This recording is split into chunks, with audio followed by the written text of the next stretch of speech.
There are moments that crack the surface of an ordinary day, moments that don't feel loud at first. But if you're paying attention, if you've lived through enough, you know when the atmosphere shifts. And Jason felt it the second he walked into the coffee shop. Not because anything dramatic had happened. No one screamed, no one ran, no gunshots, no chaos, just jazz music. An open concept interior soaked in recycled wood, concrete walls, a neon sign that read, "We roast the rules," and a line of people pretending they weren't addicted to being seen. Jason didn't belong here. That's what they all thought. His boots tapped the floor like punctuation marks. His jacket, worn black leather, no logo, had edges frayed from too many years and too many exits. His face was still, but there was gravity in the way he breathed. The barista behind the counter had already noticed him. Young, thin, sleeves rolled, apron creased sharp, a haircut too precise to be humble. The kind of guy who never fought but mocked fighters on Twitter. Jason stood in line, arms loose, gaze forward. The barista leaned toward a regular, some influencer with huge sunglasses and a tiny dog, and said something under his breath, loud enough to be heard. Not loud enough to own. The customer laughed. Jason didn't look over. 2 more steps forward. The guy behind the counter tilted his head and called out, as if to the whole line, but his eyes locked on Jason when he spoke. Said something about action movie types still stuck in the 2000s. A chuckle rippled behind Jason. Jason just stepped forward. When he reached the front, he ordered in a voice the barista clearly didn't expect. Low, controlled, British. 2 words only: black coffee. The barista blinked, then smiled wide, fake, performative. He asked Jason if he wanted something to boost the energy, for men your age. Jason's expression didn't change. Behind him, someone coughed, probably to hide a laugh. The barista grinned wider, emboldened by the reaction. Jason repeated the order. The barista tapped on the screen slowly, theatrically, then said, still loud, still smirking, that they were out of black coffee. Jason stared at him. The barista flinched, just for a second. Then he added, still holding the moment, "But I can make you something custom." "You like control, don't you?" Jason didn't nod, didn't speak, just held his gaze. The barista broke eye contact first, laughed nervously, and turned to the espresso machine. Hands moving faster now. He poured the coffee anyway, despite what he'd said, but the smirk was gone. Jason watched him, every twitch, every eye shift, every fake moment of confidence that hid an undercurrent of tension. Then came the part that changed everything. As the barista slid the cup across the counter, he said something Jason hadn't expected, something quiet, direct, just for him. He mentioned a name Jason hadn't heard in 5 years, a name that didn't belong in a cafe. Jason didn't move, he didn't need to, because that name wasn't a joke, it wasn't a guess, it was a signal. And now Jason knew the rules of the room. He took the coffee. Walked past the register, past the tables, through the rear hallway where no one sat. His boots echoed against the concrete floor. He passed the hallway mirror, didn't look into it, just kept moving out the back door, into the alley, stopped and breathed. He wasn't rattled. But his mind was already recalibrating. The name that barista whispered, it didn't belong in this world. Not outside a particular file locked in a particular office. A file Jason had burned with his own hands, and yet here it was, whispered through foam and roast. That meant one thing. He was being watched, and someone wanted him provoked. Inside the coffee shop, the barista was different now, sweating slightly, fingers tapping the counter. His eyes kept drifting to the back door Jason had exited through. He didn't know what came next. That was the point. Jason didn't return to the cafe, not yet. He walked to the end of the alley, turned into the side street, and stepped into a car that wasn't marked. The driver didn't speak. Jason slid into the passenger seat, set the cup down, pulled a small chip from his jacket sleeve and placed it beneath the lid. The driver glanced at him, just once. Jason nodded. That was enough. 10 minutes later, the cafe's Wi-Fi crashed. 2 minutes after that, every phone connected to it dropped signal. And 40 seconds later, the espresso machine shorted, mid-pour, causing a sharp burst of steam and a flicker in the lights. The customers groaned. The barista flinched. And Jason, he was already moving back entrance. Quiet. No alarms. The barista was alone near the rear counter, mumbling into a walkie-talkie that didn't belong in a coffee shop. Jason stepped into the room behind him, silent. The kid didn't hear him until the weight shifted on the floor. He spun around, eyes wide. Jason didn't raise a fist. He just said one thing, low and steady. He wanted to know who told him that name. The kid swallowed, said he didn't know anything, said it was just a dare, a script, something some guy gave him for money. Jason asked for the phone. The kid hesitated. Jason didn't repeat himself. The phone was handed over, unlocked. The screen showed a deleted message thread. But Jason already had tools. He plugged in a device from his pocket, let it run a scan, and in less than a minute, the data unfurled. A message, a location, a timer. This wasn't just bait. This was a setup. Someone had timed Jason's arrival, knew his habits, his route, his face. But they didn't understand the one thing that mattered. Jason didn't walk into traps. He mapped them from the inside, the name. It wasn't random. It belonged to a man Jason had left in a crater 6 years ago during a silent extraction that never made the news. A man with half a face and a fully operational revenge complex. A man who swore, before he blacked out, that Statham would burn one day. Jason thought he had. Apparently not. And now, he wanted attention, and he got it. Jason told the kid to go home, to quit. The barista asked why. Jason looked at him, not with anger, not with pity, but with one clear truth in his eyes. Because the people who sent that name weren't there to scare him. They were there to watch what he would do. And the moment he responded emotionally, they'd know they'd won. Jason walked out, left the kid standing in silence. Outside, the wind was heavier. Something shifting in the air, something brewing. He didn't look over his shoulder. He didn't need to, because when someone tries to turn your past into bait, they forget that you're the one who survived it. The coordinates were embedded in the deleted message metadata. A cheap trick, really. Something Jason had seen amateurs use when they wanted to feel smart. But this wasn't amateur work, not completely. There was precision here. Just enough misdirection to bait a civilian. Just enough familiarity to catch Jason's attention. They wanted to trigger a memory. They did. They wanted to lure him. They had. What they didn't expect was that he'd already mapped the outcome before stepping into the cafe. Jason didn't respond to challenges with emotion. He responded with logistics. By the time the espresso machine exploded in steam, he'd already confirmed who funded the cafe's ownership transfer last month. It led to a shell corp based in Riga, the same city where a man named Vexon once disappeared after a classified operation was erased from Western intelligence systems. Vexon wasn't just a target. He was a former logistics officer turned rogue, a strategist who'd been left behind by his own side. Jason had burned his operation down, and now Vexon wanted proof that Jason was still reachable, that Jason still cared. He wanted a show. Jason was about to give him one, but not the kind he ordered. Jason stepped out of the alley and into the driver's side of a second vehicle. The one parked 2 blocks away, cold, unmarked, and preloaded. He hadn't been using the first car's chip as a trap. It was a decoy. The real plan had already begun. He drove without headlights through a back route into the lower district, a place once lined with textile factories, now converted into overpriced artist lofts and high-ceilinged ware cafes filled with cold brew and projection screens. But one building hadn't been touched. It stood 5 stories high, windows blacked out with steel plates. No signage. Just 2 reinforced loading bays and 1 wired satellite dish that didn't belong in a district this poor. That dish. It connected directly to a bouncing signal Jason had picked up from the barista's phone, encrypted. But lazy, they were watching from here. And they expected Jason to come through the front, loud, hot, angry. That's what men do when they're provoked. Jason wasn't here to play the part. He parked a block away, exited slowly, walked with no rush, no aggression. Then stepped into the alley adjacent to the surveillance building. The fire escape was loose at the top but intact. He tested it once. No noise. Ascended slowly. Each step memorized, 2nd floor, 3rd, 4th.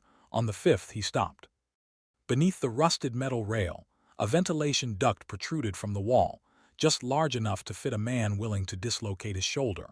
Jason didn't hesitate. He'd broken into compounds in colder places, tighter corners, and with more at stake. This wasn't infiltration. This was delivery. Inside, the building was quiet, no footsteps, no voices, but he heard what mattered, the buzz of machines, the drone of generators, and the subtle vibration of live feeds. He crawled through the duct silently, 23 feet forward, then a sharp right. Then he stopped. Through the thin slit in the grate, he saw it, A surveillance chamber. 4 men seated before screens, all of them watching footage from inside the coffee shop, looping Jason's entrance on a silent feed. One of them had his feet up. Another held a tablet showing satellite coordinates. The third was toggling through mugshots. The fourth, he was the one Jason recognized, Briggs, ex-military logistics, worked under Vexon for 7 years. Jason had assumed he'd fled after Vexon's fall. Apparently, he'd stayed loyal. Briggs spoke casually, telling the others they should prepare for one of 2 outcomes. Jason shows up and attacks, they film it. Jason backs off, they mock it. He said the real mission was neither. They were mapping Jason's response profile, how fast he moved, how directly, what he prioritized, who he protected. Jason had seen this before. It wasn't surveillance, it was pre-selection. Someone was trying to recruit him or copy him. Neither was acceptable. Jason backed out of the duct, quiet, controlled, then dropped silently onto the 5th-floor balcony. He pulled a small device from his pocket and pressed it to the outer vent casing. Magnetic, timed. It blinked once and began a silent 5-minute burn cycle. The duct would collapse from the inside. Anyone inside wouldn't crawl out. Jason stepped back into the darkness. He entered through the roof, quiet. No alarm tripped. The access panel had already been bypassed by him 2 nights ago. That's when he first noticed the strange traffic patterns around this block. He didn't ignore red flags, he collected them. Now, as he descended into the top-floor hallway, he walked past old office doors retrofitted with steel locks. None of them mattered. He headed for the room below the surveillance feed. Briggs had a desk there, a digital login. Jason had seen the pattern in his fingers as he typed.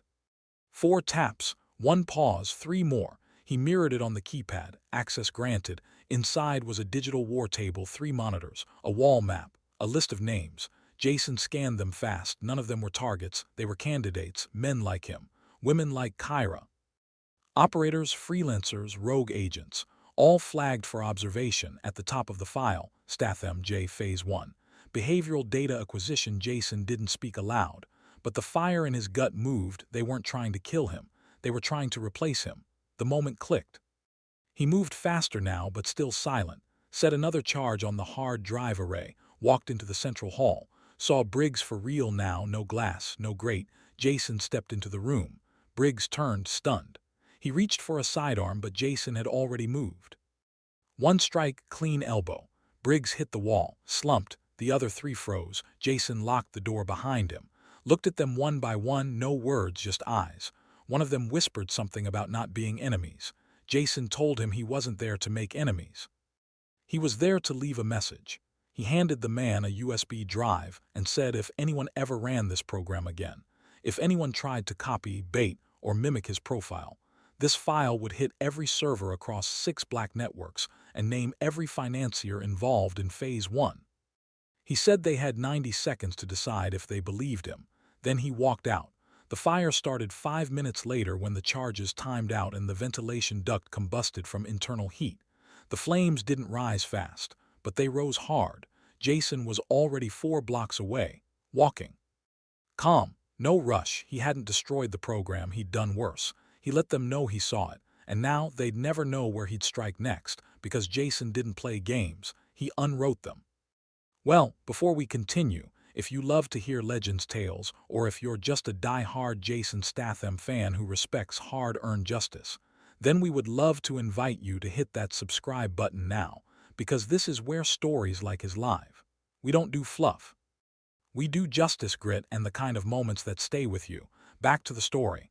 The building burned longer than expected. Old insulation, metal beams, a sealed structure that turned into its own oven. Jason didn't stay to watch. He didn't need to.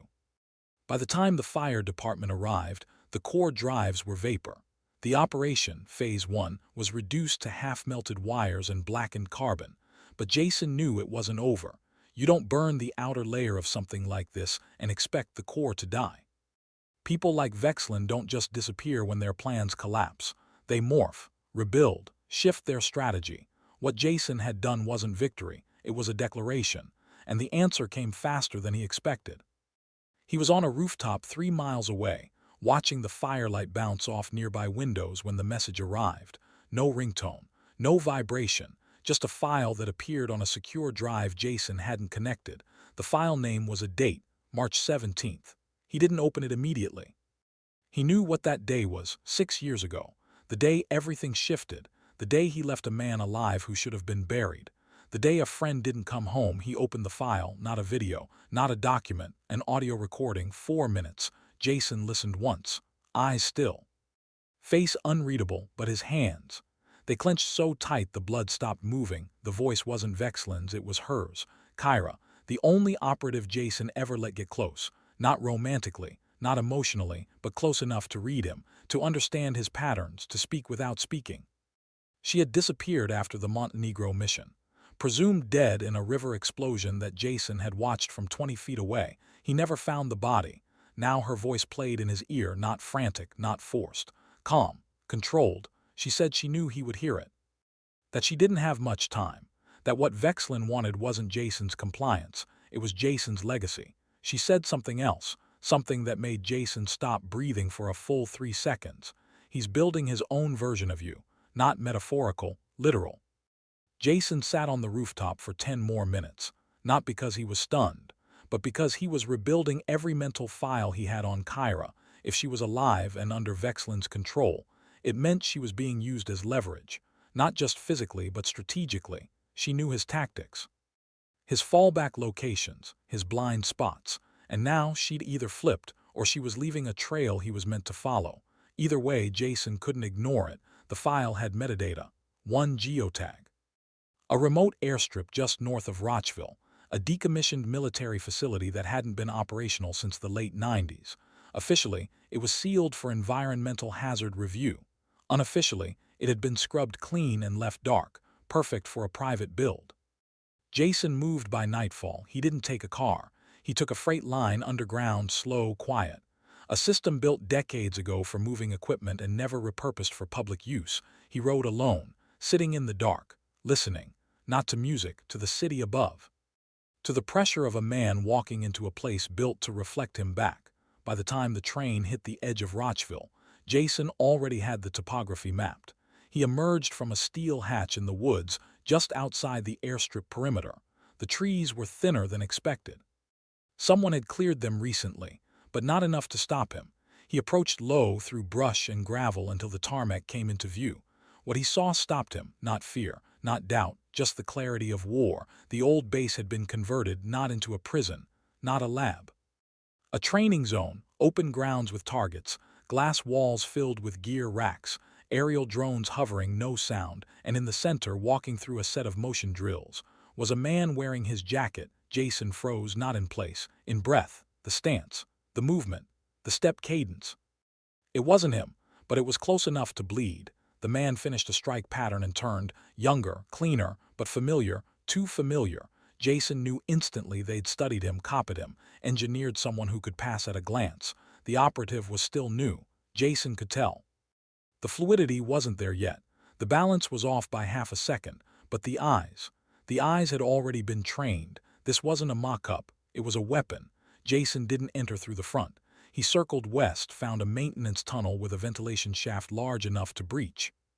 No alarms. He'd already disrupted their external sensors with a shortwave disruptor sewn into his sleeve. Every time they watched the sky, Jason entered from underneath. It took him 12 minutes to reach the central control room. There were only 2 people inside. One was a tech, nervous.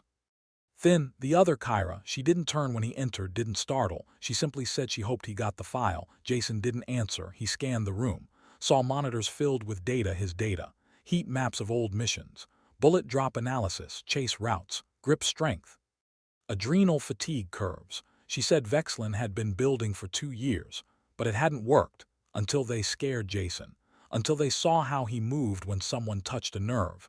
Jason asked if she was helping them. She didn't answer right away. Instead, she said the training subject's name was Echo. Jason said it wasn't a name. She agreed. It was a warning. Jason stepped closer. She didn't move. She handed him a flash drive, said it contained the only live sync data between Echo and the control system. Said if he destroyed it, Echo wouldn't update, wouldn't evolve, would become locked in this phase of training. Jason asked why she hadn't done it herself. She said because if she destroyed Echo, he would die too. Jason asked what she meant. She finally turned, and that's when he saw it. The scar on her temple, small, precise. They hadn't just used her knowledge, they had synced her neurologically. Every movement Echo made, every reaction mirrored part of her response architecture. They'd mapped her to feel Jason's behavior from the inside. If Echo evolved beyond this phase, it wouldn't just be because of Jason, it would be because she let him. Jason didn't speak for several seconds, then he took the drive, pocketed it, and told her to leave. She said she couldn't. Jason didn't ask again. He simply turned and walked out. Because some missions weren't about what you kill, they were about what you leave behind. Back outside, the air was colder. Echo was still training now with weapons. His strike speed had increased. His motion profile had narrowed closer to Jason's, but he hadn't seen Jason, not yet. Jason could end it now, but he didn't, because this wasn't Echo's fault, this wasn't Kyra's either, this was Vexon's design, and Jason was going to dismantle it one piece at a time, not by deleting a file, by showing Echo something they could never program: purpose. Echo was built to mimic Jason, but Jason didn't survive this long by being predictable. And when the copy comes face to face with the original, one of them will break. Jason didn't strike first. That's what made him dangerous, he observed.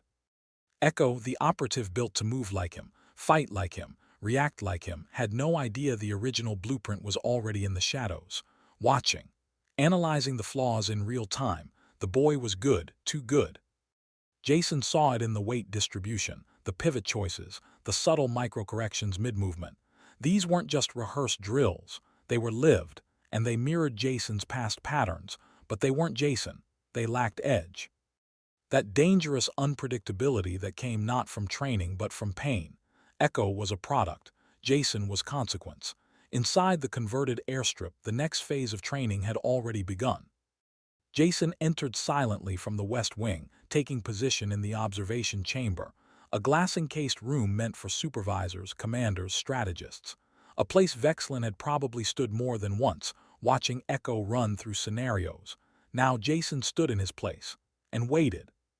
Across the floor, Echo walked through a simulation: 3 armed opponents, variable terrain, fog release, unseen distractions. He handled it with textbook excellence. 2 takedowns, 1 feint, elbow break, suppression hold.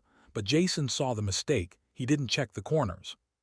Not because he forgot, because he didn't expect an untrained variable. That was Jason's first lesson. The worst threat in the room is always the one nobody notices. Echo hadn't learned that yet. Jason would teach him. He stepped out of the booth, walked across the concrete silently. When Echo turned, he saw Jason for the first time.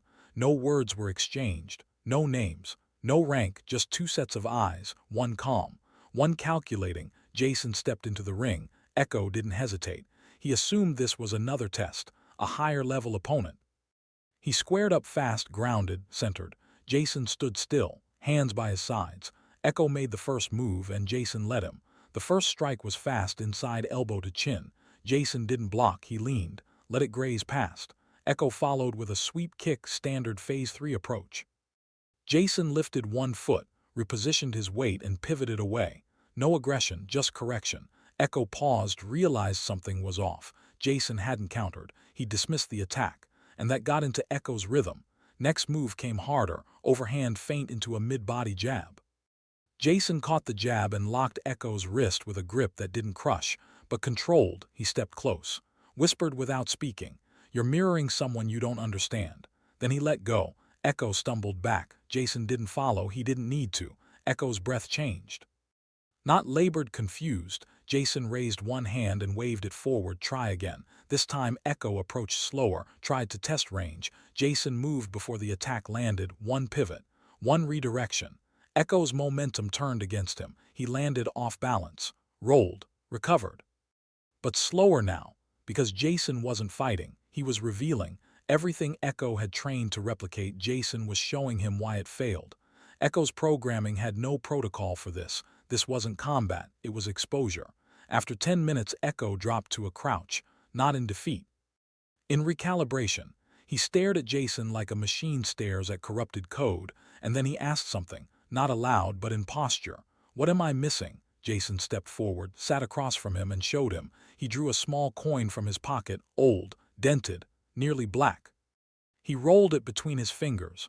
Echo stared. Jason said nothing. But the lesson was clear. Weight, texture, history. Echo was built on recordings, algorithms, simulations. Jason was built on cost. The coin had been in Jason's boot when he was left in the snow for dead. A symbol. Not of revenge, but of survival. Echo had none of that. No memory of failure, no scars. Jason stood. Echo didn't move. Because now he wasn't just watching a superior opponent. He was meeting the origin. Kyra entered 10 minutes later. The moment was still heavy in the room. Echo turned to her, confused, not in fear but in instinctual reverence. Jason nodded at her, subtle. She didn't smile. She said the sink had been broken. Jason asked how. She said Echo was now unstable. Jason shook his head, not unstable, questioning. The most dangerous thing a weapon can do, not malfunction. But wonder why it was made. Jason told Kyra to wipe the rest of the system, not destroy it, wipe the enhancements, leave Echo with the training, the mechanics, but delete the mimicry.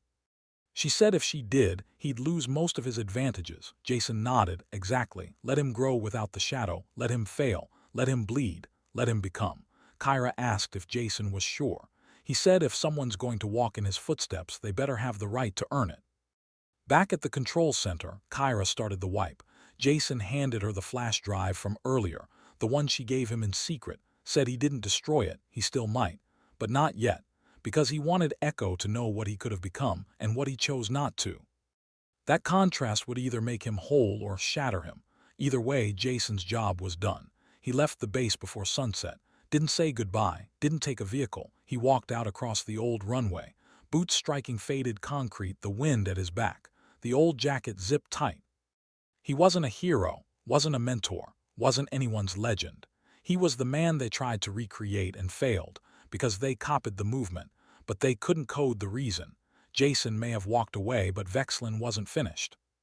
And his final move isn't aimed at Jason's body. It's aimed at the one thing Jason never trained to defend, his legacy. Jason had vanished again, just like before. No signal, no trail, no noise. The training compound went silent within hours.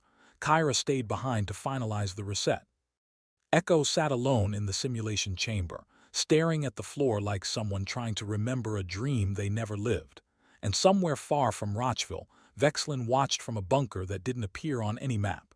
He wasn't angry, he was fascinated. Jason hadn't destroyed Echo. He'd corrected him, redirected him. Vexon called it weakness, said it proved what he always believed, that Jason had something broken inside him, some flaw that kept him from being a true weapon. So Vexon played his last card, not an ambush, not a bomb, but something more precise. He released the video. It hit the darknets first, on forums, encrypted channels, whispered threads. The title was simple, The Man They Couldn't Clone. It looked like a tribute piece. At first, clips of Jason in motion, real footage, field extractions, combat standoffs, high-risk recon. But layered with narration, carefully edited, spliced with footage of Echo training, side-by-side comparisons, speed charts, precision overlays, and then the voice cut in, not Jason's, not Echo's, Vexon's, explaining how Jason was a relic, a figure built on pain and instinct. Powerful, yes, but inefficient. And how Echo was the future, upgradable, controlled, scalable. Jason Statham, he claimed, was the last of a failed design, and Echo was the first of a perfect one. It went viral within the circles that mattered, not mainstream. But the quiet rooms, black-budget boards, shadow directors, consultants for nations without names, the people who bought talent like cattle, some believed it, some didn't. But Jason didn't respond, not publicly, not with violence, not at first, because he was never fighting for approval. He was fighting to keep truth from becoming strategy. 3 days after the video dropped, Vexon received a package, no return address inside, a copy of the video on a drive, and a single bullet, wrapped in a torn scrap of Jason's jacket, burned at the edges. No note, no code. Just wait. Vexon recognized the bullet, same make Jason used on the Montenegro job, same one that missed him 6 years ago by design. This one wasn't fired. This one was a message, the kind that meant, "You're not worth the noise." Vexon laughed when he saw it. Then he locked the compound down, increased security, armed the perimeter, not because he was scared, because he knew Jason didn't send threats, he sent conclusions. That night the perimeter alarms went dead, no breach detected, no movement, just silence. Then the backup generator shorted. Cameras blacked out. Vexon ordered his team to search the compound. They found nothing, because Jason wasn't inside the walls. He was beneath them. He'd tunneled in 3 days earlier, not alone, but using a system Vexon had built himself. An emergency substructure built during the compound's original construction. For escapes, Jason used it for entry. He moved room to room with zero noise. Every lock was bypassed, every angle memorized, not to kill, but to deliver something heavier than violence, awareness. Vexon's office door opened at 3:08 a.m. Jason stood there, not with a gun, not with a knife, just holding the same drive Vexon had sent the world. He walked in, set the drive on the desk, then dropped a phone beside it.